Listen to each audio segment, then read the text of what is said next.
Good morning. मैं Ashutosh Pawan, faculty department of BCA, Harprasad Das Jain college Arrah. आज के क्लास में बीसीए सेकंड सेमेस्टर के एक पेपर के टॉपिक के बारे में मैं आप लोगों के सामने कुछ महत्वपूर्ण बिंदु रखने जा रहा हूं। पेपर का नाम है advance programming in C, paper code है 2BCA2 और टॉपिक का नाम है फंक्शन। फंक्शन का उपयोग आज तक हमने जितने भी प्रोग्राम बनाए हैं उन सभी प्रोग्राम में फंक्शन का उपयोग हम लोगों ने किया है। जैसा कि आपको पहले ही बताया हुआ है, लैंग्वेजेस दो प्रकार के होते हैं, एक लो लेवल लैंग्वेज और दूसरा high level language. High level language भी दो प्रकार का होता है, एक होता है फंक्शन बेस्ड प्रोग्रामिंग लैंग्वेज और प्रोसीडियर ओरिएंटेड प्रोग्रामिंग लैंग्वेज, और दूसरा होता है आपका ऑब्जेक्ट ओरिएंटेड प्रोग्रामिंग लैंग्वेज। तो फंक्शन बेस्ड प्रोग्रामिंग लैंग्वेज में मेनली प्रोग्राम को तैयार करने के लिए फंक्शन का उपयोग किया जाता है। इसलिए सी भी एक आपका फंक्शन बेस्ड प्रोग्रामिंग लैंग्वेज है या प्रोसीडियर ओरिएंटेड प्रोग्रामिंग लैंग्वेज है। तो सी में भी प्रोग्राम को तैयार करने के लिए फंक्शन का उपयोग किया जाता है, और कंपाइलर भी मेनली आपके प्रोग्राम में एक वेल डिफाइंड फंक्शंस को प्रोग्राम के कंपाइल टाइम में सर्च करता है। तो फंक्शन के बारे में अच्छे से समझना बहुत ही जरूरी हो जाता है। फंक्शन को एक छोटे प्रोग्राम के रूप में भी डिफाइन किया जाता है, और जब कभी छोटे प्रोग्राम की चर्चा की जाती है तो बड़े प्रोग्राम की भी चर्चा करनी आवश्यक हो जाती है।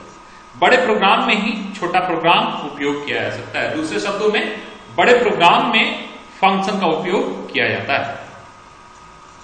तो फंक्शन एक छोटा सा प्रोग्राम है, और प्रोग्राम हमने अपने प्रॉब्लम के सॉल्यूशन के लिए क्रिएट किया हुआ है अब तक। जैसे यदि आपकी कोई समस्या थी 2 नंबर का सम डिस्प्ले करना, ये अगर आपकी एक समस्या थी तो 2 नंबर का सम डिस्प्ले करने के लिए आप लोगों ने प्रोग्राम बनाया, जबकि एक अलग प्रोग्राम आपने बनाया 2 नंबर में से बड़ा नंबर पता करने के लिए।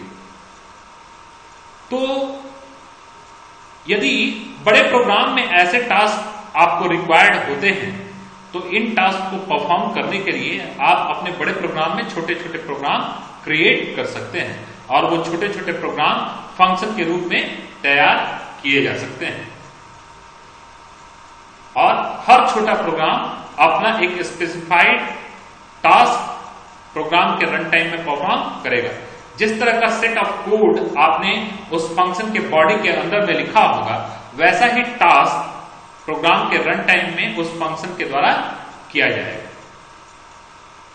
तो फंक्शन की एक परिभाषा दी जाती है, function is a small independent self contained block of codes carrying its own designated task. Function बड़े प्रोग्राम में उपयोग किए जाने वाले छोटे प्रोग्राम्स हैं जिनका अपना एक स्पेसिफाइड टास्क होता है। जैसे आपने अपने प्रोग्राम में आउटपुट को डिस्प्ले करने के लिए कुछ फंक्शन का उपयोग किया होगा। जैसे कॉमनली यूज जो फंक्शन है वो है आपका प्रिंटफ, जो आउटपुट दिखाने के लिए प्रोग्राम में यूज किया जाता है। लेकिन प्रिंटफ का उपयोग आपने अपने प्रोग्राम में एक लाइन का स्टेटमेंट लिख करके किया हो।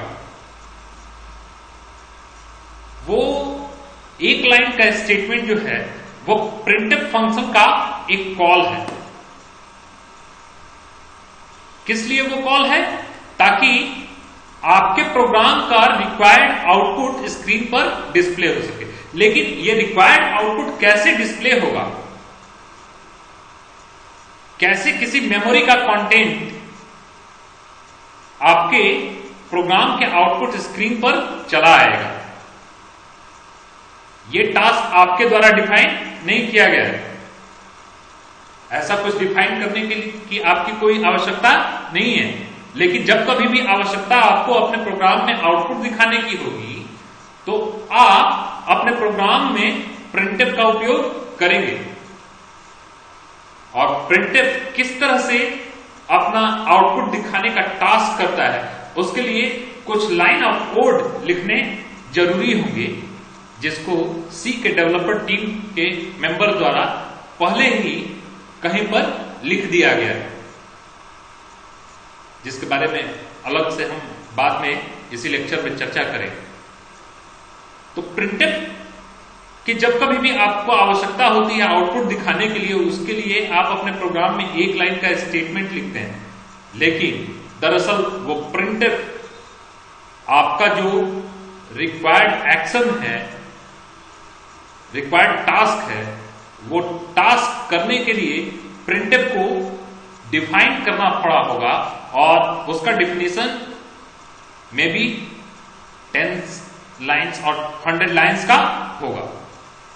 वो 100 लाइंस आपने नहीं लिखा और प्रिंटफ का टास्क आपने एक लाइन लिख करके प्रोग्राम में करा लिया, आपका प्रोग्राम 100 लाइन छोटा हो गया। अगर प्रिंटफ पहले से डिफाइन नहीं हुआ होता और 100 लाइन आपको प्रिंटफ के लिए खुद से प्रोग्राम में डिफाइन करने पड़े होते, तो आपके प्रोग्राम का साइज 100 लाइंस ज्यादा बड़ा हो जाता।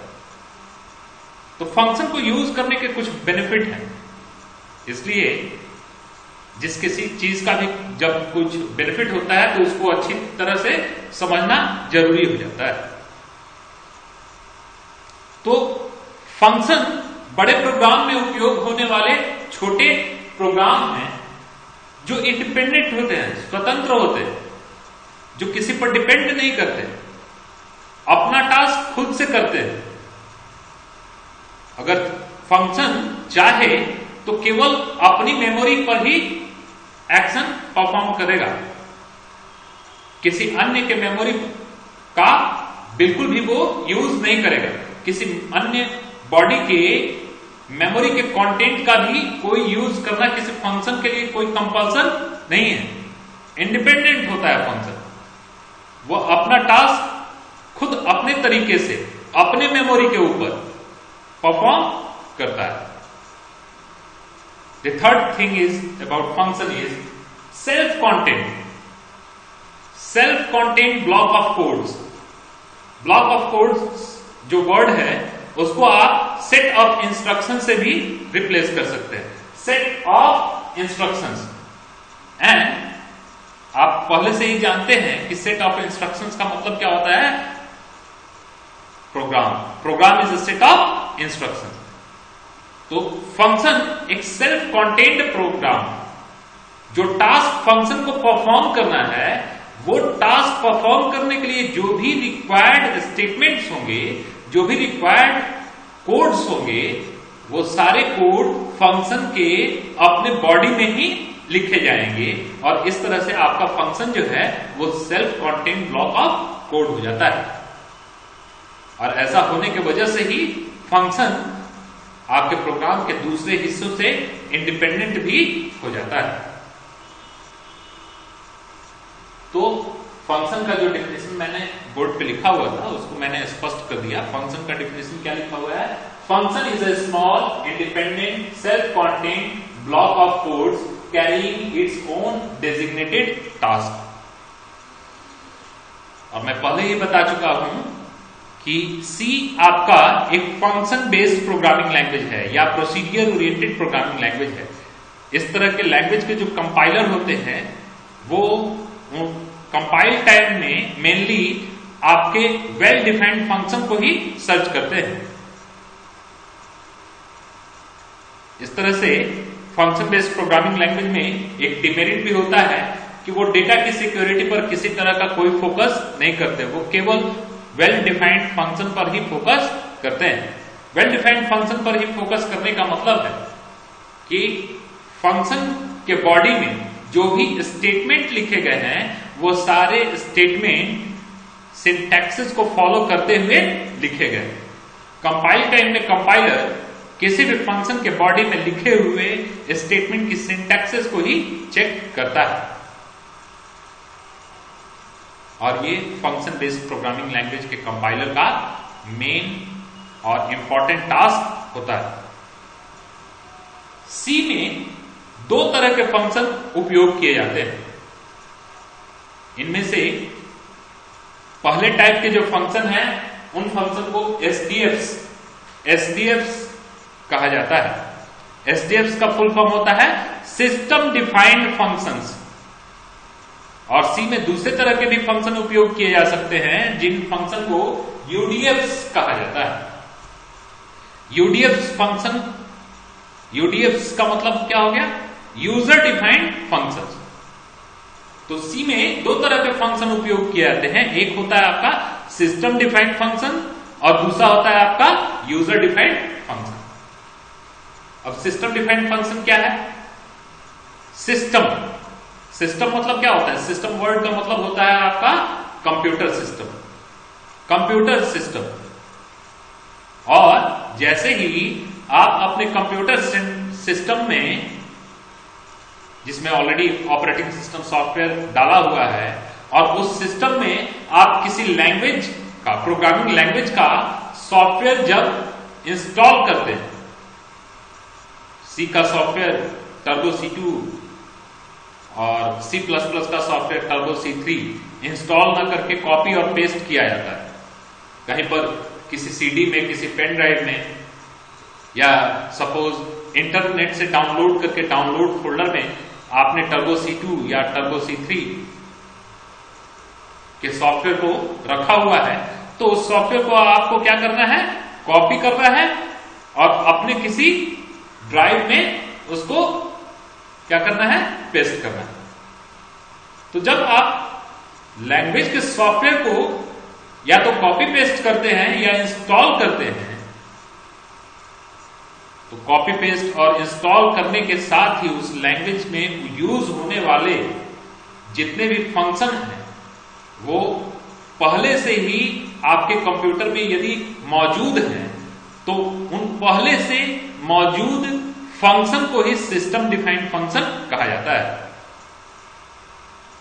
सी में यूज होने वाले वैसे फंक्शन जो सी के सॉफ्टवेयर को कंप्यूटर की मेमोरी में इंस्टॉल करने के साथ ही आपके कंप्यूटर में बनाए जाने वाले प्रोग्राम के लिए अवेलेबल हो जाते हैं, वो सारे फंक्शन जो हैं, वो सारे फंक्शन किस प्रकार के फंक्शन कहे जाते हैं? System defined function. लेकिन एक दूसरे टाइप के भी फंक्शन होते हैं जिसके बारे में हम लोग बाद में चर्चा करेंगे विस्तार में। वो दूसरे तरह का फंक्शन कौन है? User defined function. ऐसे सॉफ्टवेयर, सी का जब सॉफ्टवेयर आपके कंप्यूटर में इंस्टॉल होगा तो आपके कंप्यूटर में नहीं आएगा। और ऐसी भी बात नहीं है कि हर टास्क को करने के लिए सी में पहले से ही उस टास्क को एक फंक्शन के रूप में डिफाइन कर दिया गया। कहने का मतलब है यदि आपको 2 नंबर का समेशन करना है तो कहीं भी सी के सॉफ्टवेयर में 2 नंबर को सम करने के लिए कोई एक फंक्शन डिफाइन करके नहीं रखा हो।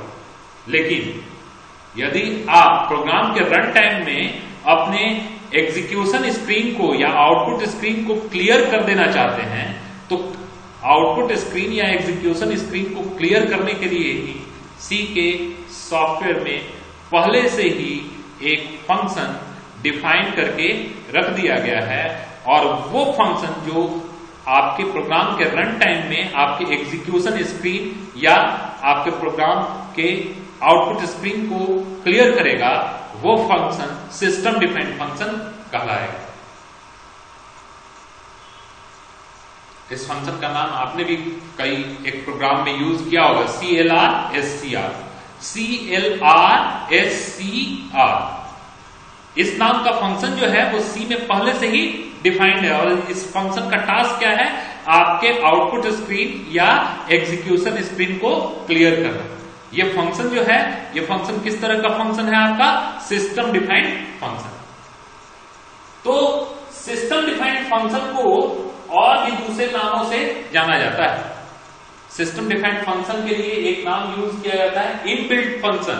इनबिल्ट फंक्शन पहले से ही लैंग्वेज में बना बनाया रहता है, डिफाइन किया रहता है। बस आपको क्या करना है, आपको उस डिफाइंड फंक्शन की जब भी जरूरत प्रोग्राम में पड़ती है तो उस डिफाइंड फंक्शन के को यूज करने के लिए एक कॉलिंग स्टेटमेंट अपने प्रोग्राम में लिख देना होता है।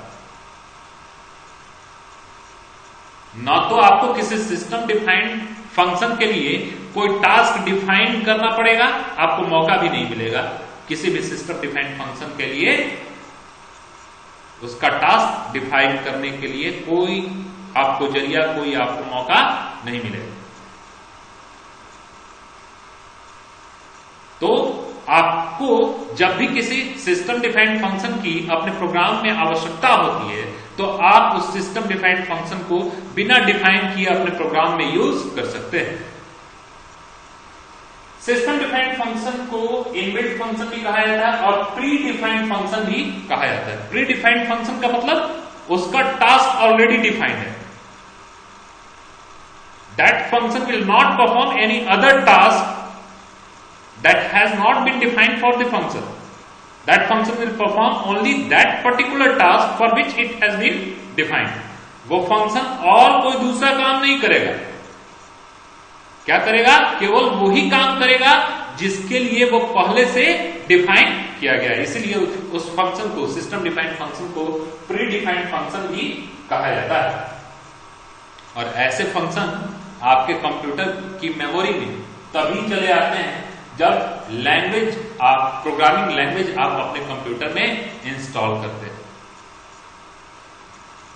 उसके बाद अगला इंपॉर्टेंट टर्म मैंने बोर्ड पे लिखा हुआ है, दैट इज अगर आपको अपने प्रोग्राम में किसी सिस्टम डिफाइंड फंक्शन की आवश्यकता पड़ती है तो सिस्टम डिफाइंड फंक्शन के बारे में पहले से ही कुछ इंफॉर्मेशन आपको मालूम होना चाहिए, तभी जाके आप उस फंक्शन को यूज कर सकते हैं। किसी भी सिस्टम डिफाइंड फंक्शन को आपको यदि अपने प्रोग्राम में यूज करना हो तो उस सिस्टम डिफाइंड फंक्शन के बारे में पूरा का पूरा इंफॉर्मेशन आपको पहले से ही पता होना चाहिए, तभी आप उस सिस्टम डिफाइंड फंक्शन को अपने प्रोग्राम में प्रॉपरली यूज कर पाएंगे। कोई भी इंफॉर्मेशन यदि आपको नहीं मालूम होगा और आप उस फंक्शन को यूज करेंगे तो कंपाइलर एक एरर आपका जनरेट करेगा और ये एरर मेनली प्रोग्राम के कंपाइल टाइम के बाद और प्रोग्राम के रन टाइम के ठीक पहले हो सकता है। ऐसा कि आपने कोई फंक्शन अपने प्रोग्राम में एक स्टेटमेंट दे करके कॉल किया हुआ है, आपका प्रोग्राम कंपाइल टाइम में कोई एरर नहीं दिखा रहा है, लेकिन जैसे ही आपने अपने प्रोग्राम को एग्जीक्यूट करने के लिए की कॉम्बिनेशन प्रेस किया, जनरली हम लोग कंट्रोल F9 की का यूज करते हैं प्रोग्राम को एग्जीक्यूट करने के लिए, जैसे ही आपने ये की कॉम्बिनेशन प्रेस किया वैसे ही आपके प्रोग्राम का एग्जीक्यूशन शुरू ना होकर के एक लिंकर एरर मैसेज आपका डिस्प्ले हो गया। ऐसी स्थिति हो सकती है जबकि आपने अपने प्रोग्राम में केवल और केवल सिस्टम डिफाइंड फंक्शन का ही उपयोग किया है, कोई यूजर डिफाइंड फंक्शन आपके प्रोग्राम में आपके द्वारा यूज नहीं किया गया है, लेकिन फिर भी कुछ इंफॉर्मेशन उस सिस्टम डिफाइंड फंक्शन से रिलेटेड आपको मालूम नहीं था, इसलिए आपने उस सिस्टम डिफाइंड फंक्शन को प्रॉपरली अपने प्रोग्राम में कॉल नहीं किया और कंपाइलर जब प्रोग्राम को कंपाइल कर रहा है देन उस स्थिति में आपके द्वारा लिखे गए जो कोड है, जो इंस्ट्रक्शन है, उन इंस्ट्रक्शन की आपकी सिंटैक्सेस को चेक कर रहा है कंपाइलर, न कि उसके टास्क को और न ही उसके यूज किए जाने वाले तरीके को। फंक्शन के केस में कंपाइलर कंपाइल टाइम में आपका उसको यूज करने वाले तरीके के साथ कोई मैच नहीं करता, बस ये देखता है कि वो फंक्शन का नाम आपने एक आइडेंटिफायर नेम के रूप में लिखा है और आइडेंटिफायर नेम के बाद आपने पैरेंथेसिस ओपन और क्लोज का उपयोग किया हुआ है, फंक्शन का कॉल जो होता है वो एक स्टेटमेंट होता है। अगर आपने प्रोग्राम में किसी फंक्शन को कॉल किया हुआ है तो उस लाइन को आपने सेमीकोलन से, स्टेटमेंट को जैसे टर्मिनेट किया जाता है उस लाइन को आपने सेमीकोलन से टर्मिनेट किया हुआ है। बस इतना ही इंफॉर्मेशन कंपाइलर के द्वारा कंपाइल टाइम में चेक किया जाता है। कंपाइलर ये भी नहीं चेक करने जाएगा कि वो जो फंक्शन को कॉल करने का एक स्टेटमेंट अपने प्रोग्राम में आपने लिखा हुआ है वो फंक्शन सिस्टम डिफाइंड फंक्शन है या आपका यूजर डिफाइंड फंक्शन है। ये इंफॉर्मेशन भी कंपाइलर कंपाइल टाइम में चेक नहीं करता।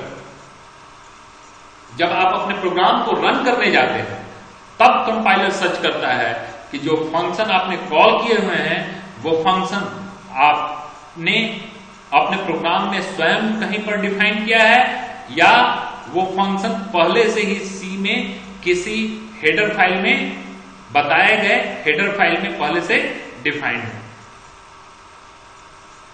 तो कुल मिलाकर के फंक्शन को, सिस्टम डिफाइंड फंक्शन को यूज करने के पहले उसके बारे में कुछ इंफॉर्मेशन आपको पहले से ही मालूम होना चाहिए। वो कौन कौन से इंफॉर्मेशन है मैंने बोर्ड पर इस साइड में लिखा हुआ है। सबसे पहला information, proper name of the system defined function. यह आपको पहले से मालूम होना चाहिए। उस सिस्टम डिफाइंड फंक्शन का सही और शुद्ध नाम क्या है? CLRSCR, CLRSCR। और इनमें किसी भी अक्षर के बीच में कोई ब्लैंक स्पेस भी नहीं होता है। आइडेंटिफायर नेम में अक्षरों के बीच में कोई ब्लैंक स्पेस नहीं है। तो फंक्शन का पूरा नाम है CLRSCR। ये पूरा का पूरा नाम आपको मालूम होना चाहिए यदि आप अपने प्रोग्राम में CLRSCR सिस्टम डिफाइंड फंक्शन का उपयोग करना चाहते हैं। और हाँ, यह भी इंफॉर्मेशन होना चाहिए कि ये जो अक्षर उस फंक्शन के लिखे जाएंगे, CLRSCR फंक्शन के लिखे जाएंगे, वो अक्षर कैपिटल में लिखे जाएंगे या स्मॉल में लिखे जाएंगे। CLRSCR फंक्शन के सारे लेटर स्मॉल में ही लिखे जाने चाहिए।